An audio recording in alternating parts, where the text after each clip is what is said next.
going on, everyone? This is the Club of the Band 1993, and I'm back at it again with the WrestleMania Retro Review series. We are now on WrestleMania 10. I apologize, it took a while for me to get to this one. Was kind of burnt out a little bit from the WrestleManias. I had other things I wanted to take a look at as well. Things I wanted to do. So I took just a brief little break, but got back on the horse. I'm going to try to continue to get this WrestleMania series knocked out. I was only reaching on like a third of it done here. But we reviewed WrestleMania 10 today. This WrestleMania was 10 years in the making, as it was showing highlights from each of the first 9 WrestleManias previously. And the show itself, it had some classics, had some not really too good matches, a couple that were not good, anything else was like decent and whatnot. But this may be one of the best probably the best WrestleMania we've seen so far in these first 10. Most of the first few were good except for WrestleMania 9. That one was atrocious. I gave that one a D, I believe. This WrestleMania, though, with how strong it was with the classic matches they had, and some moments it had in as well, especially for one specific superstar, which this tonight was like his moment. This show was this man's moment that made this man who he was today. But we'll get to that shortly in a little bit. So it took place on March 20th, 1994, at the place of WrestleMania 1, Madison Square Garden in New York City. The main storyline going into this WrestleMania was from the finish of the 1994 Royal Rumble, when Bret Hart and Lex Luger were both eliminated at the same time. And then they announced that they were co-winners and that there will be 2 world title matches.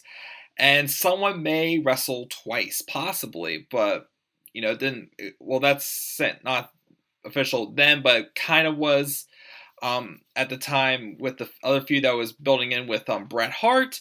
But to decide who would get the first title shot, Lex Luger won the coin toss on Raw. So he'd get the first title shot against the champion, Yokozuna. We'll talk also a little about Lex Luger as well a little bit later in this video. It had only about 18,000 some, I think, not really that big of a crowd compared to what we get today at WrestleMania. Apparently there was a Bill Clinton imposter there as well. That, I don't know, not really going to talk about that too much. This is the first WrestleMania. Also, we didn't see Hulk Hogan, as him and Ric Flair and several others had gone on to WCW. Lex Luger leaves the WWF for WCW at the end of this year. So did Randy Savage, which this year actually was Randy Savage's last WrestleMania in the WWF as well. And we got no Undertaker this year as well. The Undertaker was injured, so we didn't get the 4th win for Undertaker at this WrestleMania. But we started off with one of the main reasons why I wanted to watch this show. With being friends with the people I'm friends with, the longer term wrestling fans I've had, the ones who have been able to go back before me and watch WrestleMania, people have told me that this match is possibly and most likely the best WrestleMania opener to date. I still want to make the argument for Daniel Bryan and Triple H, but I gotta say, this one is definitely close. I gotta watch Daniel Bryan and Triple H again, though, just to, refresh my memory a little bit, to see how I really felt about that, even though, I still might held that one match a little higher than this one, because, that was the night where, I was just on fire, wanting Daniel Bryan winning the title so bad. But we'll get to WrestleMania 30 in 20 more WrestleManias from here now. But this match, Bret and Owen, brother against brother. This feud began at Survivor Series, after Owen was distracted by Bret's kayfabe leg injury, which caused him to get eliminated from the match. He would confront Bret afterwards, saying he wanted a match. He wanted people don't give him the respect that they give Bret. He wants to prove that he's the better man. Bret refused, but then they calmed down, reconciled. They would then face the Quebecers at the Royal Rumble, and the same thing happened. Bret suffered a kayfabe leg injury, causing a distraction from Owen, and they lost again. And then this caused Owens to turn on him and lead to this match. He wanted to prove that Owen Hart is the best there was, the best there is, and the best that ever will be. And this match was awesome. It was, just one of those awesome, fast-paced, high-flying matches. A lot of great counters, and as well as, Bret selling the injured leg very well also.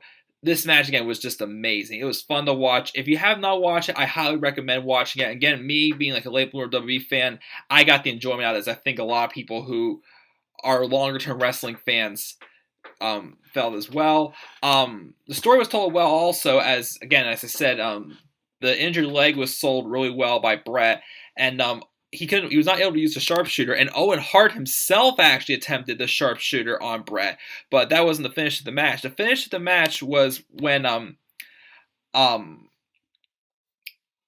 Hart reversed a victory roll into a pin to get the win over Bret. And I'm like, whoa, Owen won. And this is like a moment that kind of really jumpstart Owen's career. Him as a heel. He was one of those heels that, from what research I've seen, Owen Hart was one of those heels that, he won matches clean. He did what he said he would do. And that's what made him a dominating heel, which we have more of those these days. He went backstage, he bragged about it, which I'm sure eventually led for better things down the line for Owen, especially what happened with Bret later on tonight. That I'd say had to have given Owen a higher position as well, because Bret still got his glory by the end of the show. We then had a mixed tag match. It was Bam Bigelow and his storyline girlfriend Luna Vachon taking on Doink the Evil Clown and his midget partner Dink in a mixed tag match. As we all know, a lot of people these days don't seem to be fans it's nothing against them, but the midget wrestlers don't always seem to entertain us that well. This feud started when Bigelow was getting tired of Doink's pranks, as he always did, and he attempted revenge, and they were supposed to have a match at Survivor Series, but Doink did not appear. Instead, they got these impostures with the Bushwhackers and Men on a Mission dressed up as Doink, but eventually, he would get this mixed tag match at WrestleMania. Again, despite, the gimmicks that usually don't always work, I mentioned before, these mixed tag matches, this was still a decent, entertaining match. Luna and Dink actually worked pretty well together. The right team went over as well, winning it as Bam Bigelow and Luna Vachon won the match. And afterwards, Luna did beat up Dink just to get the revenge that they were tired of their pranks as well. So nothing really spectacular, but it was still a decent match for what it was. We then had Macho Man Randy Savage final WWF match, well, at least in WrestleMania, as he took on Crush with Mr. Fuji in a very weird match. It was Falls Count Anywhere, but once you got the pin, you had to get back into the ring, and the guy who was pinned has to get back into the ring within 60 seconds. It was weird, but it's the only time it's been done apparently, but for what it wasn't too bad. This feud started when Savage saved Crush from being body slammed several times by Yokozuna. He would then be written off television for a while, still be on house shows apparently, but he returned to TV on an episode of Raw, teaming up with Yokozuna and Fuji, saying that Savage didn't appear soon enough to save him, and align himself with Yokozuna and Fuji. Pretty much also turning on America. Savage was attacked in that segment, and he would later be on commentary in another match, further down the line. It was during Crush's match, and then he was suspended though after he attacked him while on commentary. And then they would both end up costing each other each other in the Survivor Series elimination match as well that year, which then would set up to this match, the Savage against Crush with Mr. Fuji in the Falls Count Anywhere match, the modified Falls Count Anywhere match.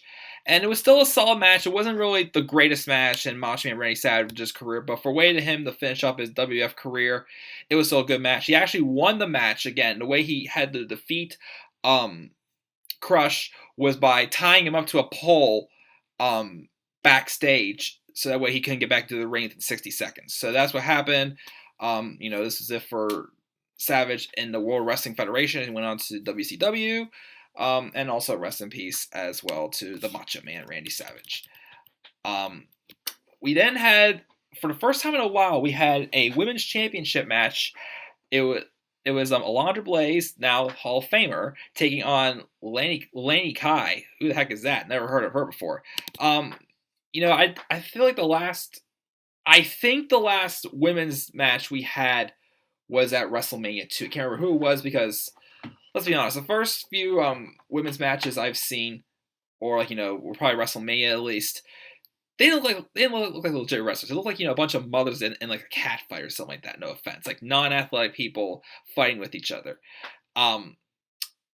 But this was still a decent match. It was more of like a highlight match for Alundra Blaze, but they actually looked like legitimate wrestlers, and I was entertained. I wasn't thinking these are complete jobbers who don't know what they're doing. Alundra Blaze retains the women's championship. Again, nothing too much really to say, but it was still a decent match for what it was. We're going to move on now to the World Wrestling Federation Tag Team Championship match. This match was just atrocious. These teams just did not mix well together, in my opinion. And I keep saying the tag matches have been some of the best highlights so far. Well, now that we're getting up higher into closer to the Attitude Era and such, and a lot of the guys who made their names on WrestleMania are starting to blossom as well. The tag matches aren't looking so good now, but especially this match, it was the Quebecers with Johnny Polo, aka Raven, taking on Men on a Mission, Mabel and Mo with Oscar. And Men on a Mission won by countout. It was just an awful match. It was boring. The crowd was not into it at all. I wasn't really entertained by it. These guys just didn't really mesh well together. Moving on, to another terrible match. The first of two WWF World Heavyweight Championship matches. And for both matches, Vince McMahon promised a surprise special guest referee. And this one, it was Mr. Perfect. The first match was Yokozuna with Mr. Fuji and Jim Cornette taking on Lex Luger. Now, from what I've heard in the research, I've also looked up too after hearing the stuff, Lex Luger is kind of like the Roman Reigns of the 1990s, you can say. Well, I mean, Hulk Hogan was more like John Cena, but this is, Hogan was in WCW for a while before returning to the WWF, well, probably the WWE at the time after it turned to WWE after WrestleMania 17. But Lex Luger was like the guy that Vince McMahon just tried so hard, did anything he could to get fans to like, making me America supporter, having the Luger Express with fans being able to ride on it with women. They just tried doing way too much with him that it just didn't work, and the fans just didn't care. Like, they didn't care about him at all, which I think did eventually to him leaving for WCW at the end of 1994. But there was kind of like a build also besides the Rumble as well, with Luger and Yokozuna. The feud actually started during a random body slam challenge where Yokozuna challenged like anybody to a body slam challenge. He was slamming people left and right, and I guess Luger though did beat Yokozuna after body slamming from a helicopter. And then this is when he was starting to get his big push in '93 at SummerSlam that year. He did defeat Yokozuna in the title match, but it was by countout, henceforth not winning the title. And there was a thing they're saying no one would get a rematch afterwards. So Luger was campaigning for up until the Rumble to get his rematch, and then Mr. Fuji entered a few of his henchmen to target Luger, but they were unsuccessful. And then we all know what happened before Bret Hart and Lex Luger were only at the same time. Henceforth, 2 WrestleMania matches, and Luger won the coin toss on Raw to be the first one to challenge Yokozuna for the title, and it didn't work out too well. Yokozuna just wasn't really. He was not Andre the Giant, like a big performer, but he wasn't great as well. And I hear also he had some health issues going on at this time as well, so it probably limited him. And he did have another match like a little bit later on tonight. Want to save it for that, but still, he just didn't look like he really even gave a crap in this match at all. The match ended when Luger did attack the managers, and then Mr. Perfect was trying to get him, saying, "What are you doing here?" And then Luger pushed Mr. Perfect, causing a disqualification. So Yokozuna wins by disqualification. Not really that great of a match at all. Another match was awful, just like the tag team championship match. Moving on, we then had Earthquake taking on Adam Bomb with Harvey Whippleman, and Earthquake did a squash match in 32 seconds. How many years now have we seen Earthquake and he's still doing just these squash matches? Why don't we do something else? Didn't do something else at the time. But here is another classic from tonight. This is one of the top, definitely in the top 10 WrestleMania matches of all time, from what I've heard. And I can agree too, but I still have more to see as well, coming from the Attitude Era. The WWF Intercontinental Championship ladder match. Shawn Michaels taking on Razor Ramon. This was actually the first ever televised ladder match. The story of this feud was HBK was stripped of the Intercontinental title due to not defending it enough, even though backstage it was reported that for real Shawn Michaels was refusing to drop the belt. And then Ramon would later win the belt in a battle royal and defeating another finalist, Rick Martel. And then HBK refused to acknowledge that Ramon was the champion, and he would also get revenge on him by helping IRS get Ramon's gold chains. And this was set up for this ladder match as well, as the fake Intercontinental title and the real one were set up above the ring. And I understand also, apparently at this time, ladder matches were new. They weren't as there's still bumps and stuff being taken in this match, but not as much with the ladders as it would be today. But that was back then. I haven't watched all of the classics involving ladder matches yet. But once I got to Jeff Hardy and the Dudleys, the TLC matches and stuff, it kind of didn't make this match look as good, really. But this is gonna be always known as a classic, especially for a mid card title. This match was awesome though, with the bumps. It still took without the ladders, on the concrete outside and such. Including the finish also, HBK getting his foot stuck in the rope after I think he fell off the ladder and he got his foot stuck in the rope. That's when Razor Ramon snuck in the win as he grabbed both titles at the top of the ladder. And it's just a moment that was marked in history as the first title match. And again, despite not using much of the ladders as weapons, throwing people through the ladders, it was still one of the best matches in WrestleMania history, defining both these future Hall of Famers also as well, moments with them as well, in both Razor Ramon and HBK. So this was a classic as well. And then we get to the main event, which was the second WWF World Heavyweight Championship match. And the special guest referee for this one was Roddy Piper, Yokozuna with Mr. Fuji and Cornette taking on Bret Hart. Match was not really that great. Also, it was a little bit better than the one against Lex Luger, because it actually had a clean finish. But Bret Hart did whatever he could, to carry Yokozuna. But again, Yokozuna he was in bad health really at this time apparently. He just had to try to find that Achilles heel though to beat Yokozuna, and he did when Yokozuna went up to do that body slam, where he calls it the Bonzani, whatever it is. I forgot what the name was.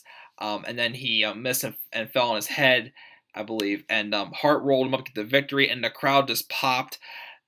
Between the performance earlier tonight, despite the loss, and him getting this, despite being his second world title victory, it was the first he won the title at WrestleMania. This was Bret's big moment that really put him on the map as far as being legendary status and the future Hall of Famer that he was. And afterwards, there was a great moment with the baby faces coming out to celebrate with Hart putting it on his shoulders. Just a great way to end the show. The crowd was into it, especially the crowd was not into the tag title match in the first one. Actually, I think after the first WWF World Heavyweight Championship match against Yokozuna and Lex Luger, I think they were chanting BS, the crowd as well. So that was the point. But despite that, WrestleMania 10 was still an awesome WrestleMania, and it was best known for the night Bret Hart solidified himself as a legend pretty much, and probably helped build the future as well for Owen as well, with that big victory he had over Bret to open up the match as well. Despite a couple little dips here and there, I still consider this so far the best one. I can't quite give it a solid B, but I will give it a B minus. But like more of like maybe like an 82 or 83, like somewhere like in the high B minuses. I'd say this one gets to me. WrestleMania 10. Next, WrestleMania 11, which I hear is another contender for one of the worst WrestleManias of all time. We'll see if it's worse than WrestleMania 9 or not, but we'll see what happens. Again, what's your thoughts on WrestleMania 10? Leave your thoughts down in the comment section below. Make sure to catch these matches also, just, Owen and Bret, and then the ladder match with Razor Ramon and HBK as well. You want to catch, Savage and Crush's matches. It was Savage's final World Wrestling Federation WrestleMania match. Then go ahead as well, but that is it, guys. Check those matches out. Please click that like and subscribe for more content on this channel as well. And stay tuned as the WrestleMania review series continues next with WrestleMania 11. Until then, guys, have a great night.